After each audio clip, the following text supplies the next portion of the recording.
दोस्तों बात करने वाले हैं आज एक ऐसे शख्स के बारे में जिसने इंडिया में अपनी एक अलग ही फेस वैल्यू बनाई है, जिसका फौज में जाने का सपना था लेकिन हाथ टेढ़ा होने के कारण वहां से निकाल दिया गया। वो शख्स पूरी तरह से टूट गया लेकिन हार नहीं मानी और वक्त का फिर कुछ ऐसा फेर आता है जिसने उस शख्स की पूरी जिंदगी ही बदल दी। और आज दुनिया का सबसे बड़ा एजुकेशन चैनल उस शख्स का ही। जी हाँ, मैं बात कर रहा हूँ पटना के खान सर के बारे में। उन्होंने लाखों बच्चों का भविष्य ही नहीं बदला बल्कि जो लोग एजुकेशन को अपना धंधा बनाए हुए थे उनका धंधा भी चौपट कर दिया। आइए इस कहानी की शुरुआत करते हैं शुरू से।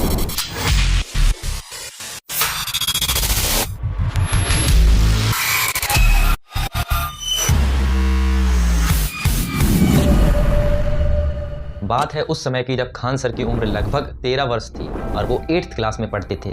उनकी फैमिली की स्थिति और उनकी स्थिति कुछ इतनी खराब थी कि उनके पास पढ़ने के लिए कोई बुक्स वगैरह नहीं थी और स्थितियों के कारण वो एक मिडिल क्लास स्कूल में पढ़ते थे।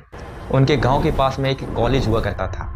जब वो कॉलेज की छुट्टी हो जाती थी तो खान सर वहाँ पर जाके अपने दोस्तों के साथ देखते थे, वहाँ पर जो भी कागज़ वगैरह या फिर पेन वगैरह बचती थी वो उनको लाकर अपने घर पर रख लेते थे और उन्हीं से पढ़ाई करते थे। जब उन्होंने 8th पास की तो वहाँ से उन्होंने ठान लिया कि मुझे आर्मी में जाना है और 8th पास करने के बाद उन्होंने पॉलीटेक्निक करना स्टार्ट कर दिया।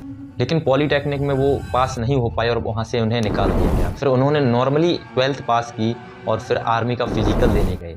लेकिन फिर कुछ ऐसा होता है जहाँ पर उनको फिजिकल से निकाल दिया जाता है क्योंकि उनका जो हाथ था वो टेढ़ा था, इसीलिए उनको फिजिकल से निकाल दिया जाता है। अब खान सर बिल्कुल ही मायूस हो चुके थे और बिल्कुल ही टूट चुके थे क्योंकि उनका जो सपना था वो बिल्कुल टूट गया था। तो उस समय खान सर हर तरह से टूट चुके थे और बिल्कुल ही मायूस थे।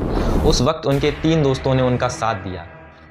उस समय उनकी सिचुएशन बहुत ही ख़राब थी। उनकी सिचुएशन को देखते हुए इनके 3 दोस्तों ने सोनू शर्मा, हेमंत सिंह और पवन सिंह ने इनका बहुत साथ दिया। उनमें से जो हेमंत था उनकी भी कंडीशन कुछ ऐसी ही थी। उनकी भी सिचुएशन बहुत ख़राब थी लेकिन वो सेल्फ डिपेंड थे और बच्चों को कोचिंग पढ़ाते थे। उन्होंने खान सर से कहा कि आप भी मेरे साथ कल से बच्चों को कोचिंग पढ़ाने चलना। जब पहले दिन खान सर इंस्टीट्यूट में गए और पहले ही दिन वहाँ उन्होंने देखा कि 6 बच्चे हमारे सामने बैठे हुए हैं और इनको कैसे पढ़ाया जाए। लेकिन फिर उन्होंने अपने आप पर भरोसा रखा और पहली क्लास उन्होंने ली और कुछ ऐसा होता है कि उनका इम्प्रूव बढ़ता ही जाता है। खान सर के पढ़ाने के नज़रिए को देखते हुए बच्चों को बहुत अच्छा लगता है और एक दिन, दूसरे दिन, तीसरे दिन ऐसे ही लगातार बच्चे बढ़ते ही जाते हैं। तो ये सब देखकर उस कोचिंग का मैनेजर खान सर से कहता है फ़ीस बढ़ाने के लिए, लेकिन खान सर इससे मना कर देते हैं और साफ साफ इनकार कर देते हैं, मैं फ़ीस नहीं बढ़ा सकता। उस कोचिंग का मैनेजर खान सर को अपनी कोचिंग से निकाल देता है और कहता है तुम्हारी यहाँ पर कोई ज़रूरत नहीं। अब एक बार फिर से खान सर बहुत ही टूट चुके थे और फिर गंगा के किनारे बैठकर सोचते हैं अब मैं क्या करूँ।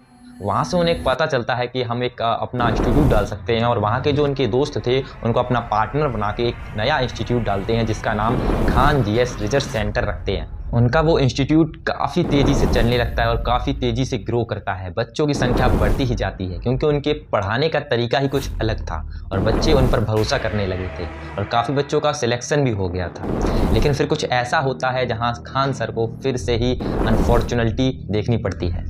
उनके जो पार्टनर थे इस इंस्टीट्यूट में वो पहले से ही प्लानिंग बनाए हुए थे कि इस कोचिंग को कैसे हड़पा जाए और इस कोचिंग को हड़प कर खान सर को फिर से निराश करते थे। खान सर की स्थिति कुछ इतनी ख़राब हो चुकी थी कि उनको घर वापस जाने के लिए भी पैसे नहीं बचे हुए थे क्योंकि उनके घर जाने का किराया 90 रुपये था लेकिन उनकी जेब में केवल और केवल 40 रुपये थे। उस समय खान सर को एहसास हुआ कि भरोसा किसी पे भी नहीं करना चाहिए और वहाँ से उन्होंने एक ठान ली कि मैं अपना खुद का एक इंस्टीट्यूट खोलूँगा और खुद का ही एक बैच लूँगा। लेकिन इसके लिए जब वो बैंक से लोन लेने गए तो बैंक ने उन्हें लोन देने से साफ इनकार कर दिया। लेकिन फिर भी उन्होंने हार नहीं मानी और कुछ ऐसे ही छोटे इंस्टीट्यूट की शुरुआत की और वहीं से पढ़ाना स्टार्ट किया और उनकी ये छोटी सी शुरुआत बहुत अच्छा ग्रो कर गई। लेकिन फिर कुछ अगल बगल के इंस्टीट्यूट वाले इनसे बहुत ही जलने लगे और इनकी कोचिंग में बम फेंक देते हैं। लेकिन उसका कुछ खास असर नहीं होता है इनके ऊपर।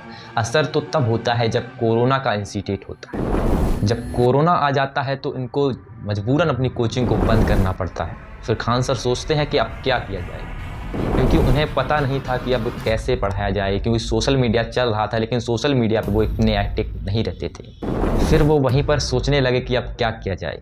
उनके पास उनका एक सेकेंड हैंड फ़ोन था और वो वहाँ जाकर एक बांस का डंडा लाए, उसमें अपना फ़ोन बांधा और अपनी पहली वीडियो यूट्यूब पर अपलोड की। उनकी ये पहली वीडियो बच्चों को बहुत पसंद आई, बच्चों को ही नहीं बल्कि हर किसी को पसंद आई और ऐसे ही वो रोज़ एक वीडियो डालते गए और यूट्यूब पर ग्रो करते गए। फिर उन्होंने कभी मुड़कर पीछे नहीं देखा और अपनी सक्सेस, अपने ग्रो के लिए काम करने लगे। उन्होंने लाखों बच्चों का सपना सच किया और लाखों बच्चों का भविष्य सुधारा। इतना ही नहीं बल्कि जो लोग इंस्टीट्यूट, कोचिंग और एजुकेशन को अपना धंधा बनाए हुए थे, उनके धंधे को चौपट कर दिया। उनकी मेहनत कुछ इतना रंग लाई कि आज पूरी दुनिया में एजुकेशन की लेवल पर देखा जाए तो उनका चैनल पूरी दुनिया में सबसे बड़ा एजुकेशन चैनल है। तो ऐसे महान व्यक्ति के लिए एक लाइक तो जरूर बनता है। तो आई होप गाइस वीडियो आपको अच्छी लगी होगी। अगर आपको वीडियो अच्छी लगी तो वीडियो को लाइक करें एंड चैनल पर नए हैं तो चैनल को सब्सक्राइब करें। तो मिलते हैं नेक्स्ट वीडियो में, तब तक के लिए जय हिंद, ऑल द बेस्ट, धन्यवाद।